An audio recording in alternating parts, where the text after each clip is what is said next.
The Lord is good. He's great. He's precious. He's wonderful. Thanks for joining me. 1 Corinthians 5 and 12. Paul says, what do I have to do with judging outsiders?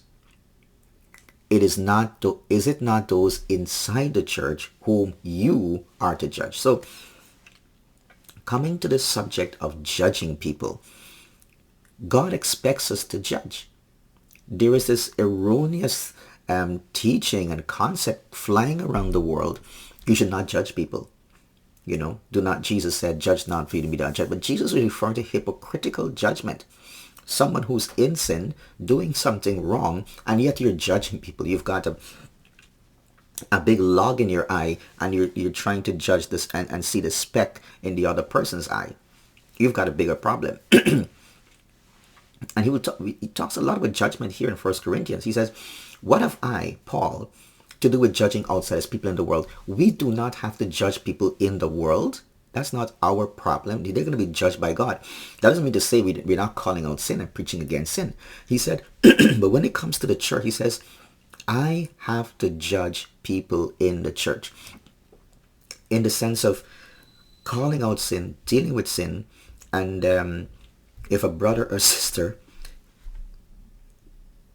is being unrepentant and practicing sin perpetually, we have got to deal with that to help the believer, to help the church, and to protect our witness in the world, to preserve the light and the salt that we are.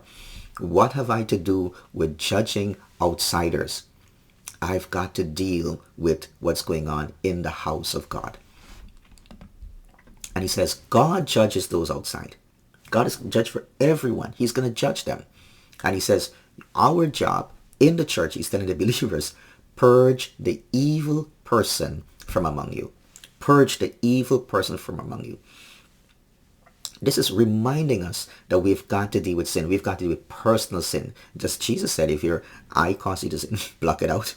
Your hand causes you to sin, chop it off. Not talking about self-mutilation, but he's saying deal radically with personal sin. And he says, as a body of believers, deal with sin in the church.